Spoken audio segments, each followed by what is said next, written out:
नमस्कार। Daily current affairs के GS section में आपका स्वागत है। आज हम बात कर रहे हैं ज्योग्राफी के। आज हम ज्योग्राफी के उन कुछ प्रश्नों को लेंगे जो परीक्षा की दृष्टि से बेहद महत्वपूर्ण है। आज का हमारा पहला प्रश्न है, किस जलवायु प्रदेश में शीत ऋतु में वर्षा नहीं होती है? ए भूमध्य रेखीय प्रदेश, बी भूमध्य सागरीय प्रदेश, सी मानसूनी प्रदेश, डी चीन तुल्य। इस प्रश्न का सही विकल्प है ए। जलवायु ध्यान से न पढ़ने के कारण ये प्रश्न थोड़ा सा टफ सा लगता है, लेकिन अगर आप ध्यान से पढ़ेंगे तो ये प्रश्न बेहद आसान होंगे। भूमध्य रेखीय प्रदेश भूमध्य रेखा के दोनों ओर उत्तर दक्षिण में 5-5 डिग्री है। औसत तापमान 26.7 डिग्री रहता है इस क्षेत्र का। इस क्षेत्र का तापमान लगातार ऊंचा रहने के कारण वायु दाब निम्न रहता है, जिसकी वजह से इसे शांत पेटी का क्षेत्र भी कहते हैं। पूरे साल सूर्य की किरणें लंबवत पड़ती हैं और इस इलाके में शीत ऋतु नहीं होती। नेक्स्ट क्वेश्चन, निम्न में से किस जलवायु प्रदेश में कोणधारी वन पाए जाते हैं, शंकुधारी वन पाए जाते हैं? ए मानसूनी, बी भूमध्य सागरीय, सी भूमध्य रेखीय, डी टैगा। इस प्रश्न का सही उत्तर है डी टैगा। कोणधारी वन टैगा जलवायु प्रदेश में पाए जाते हैं। कोणधारी पेड़ों की पत्ते लंबी तीलियों जैसे होते हैं।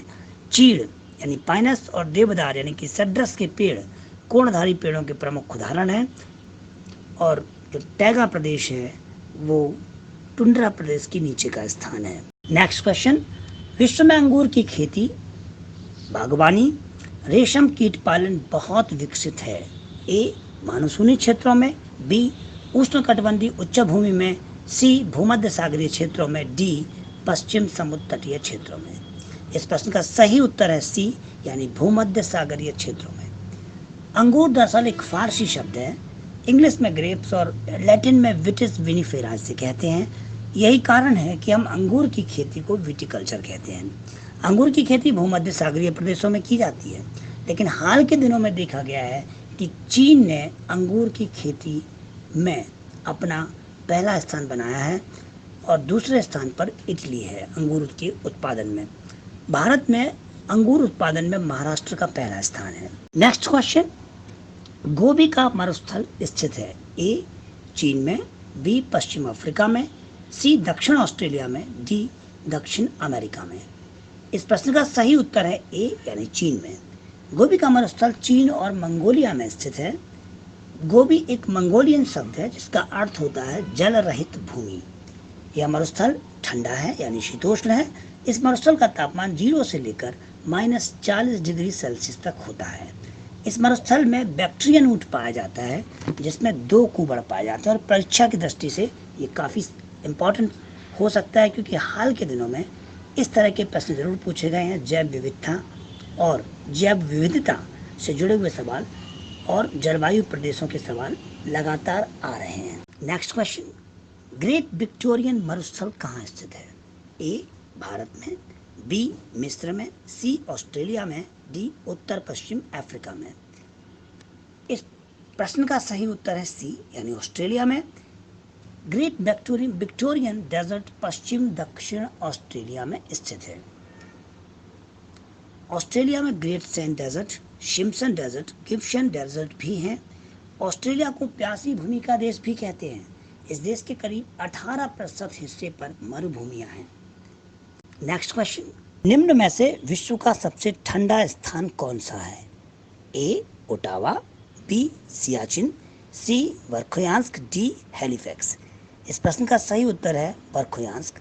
विकल्पों में दिए गए सभी विकल्पों में रूस का वर्खोयांस्क दुनिया का सबसे ठंडा स्थान माना जाता है, जो टैगा जलवायु प्रदेश का हिस्सा है। वर्खोयांस्क का न्यूनतम तापमान -69.8 डिग्री सेल्सियस रिकॉर्ड किया गया। दुनिया का सबसे ठंडा स्थान वर्तमान में पूर्वी अंटार्कटिका पठार है, जहां -100 डिग्री सेल्सियस तापमान पाया गया।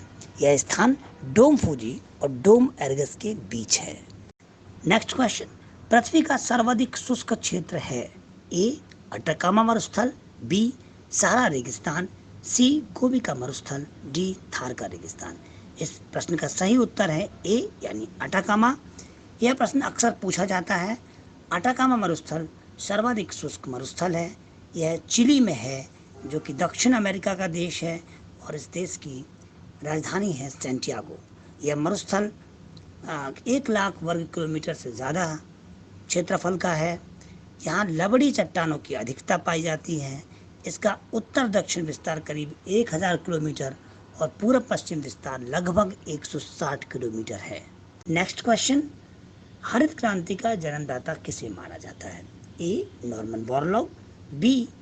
MS. Swaminathan, C. A. Waksman, D. Winogradsky. इस प्रश्न का सही उत्तर है ए, यानी नॉर्मन बोरलॉग। नॉर्मन बोरलॉग जो हैं वो अमेरिकी साइंटिस्ट हैं, अमेरिकी कृषि वैज्ञानिक हैं। इन्हें हरित क्रांति का पिता कहते हैं। बोरलॉग को 1970 में शांति के नोबेल पुरस्कार से नवाजा गया। भारत के दूसरे सबसे बड़े नागरिक सम्मान पद्म विभूषण से भी उन्हें सम्मानित किया गया।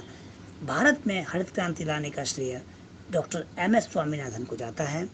गेहूं की उच्च उत्पादकता के पीछे इन वैज्ञानिकों का तर्क था कि बौनी प्रजातियों से अधिक बीज पैदा होगा, यानी पौधों की लंबाई कम हो जाए तो बची हुई ऊर्जा जो है वो बीज के प्रोडक्शन में लगेगी।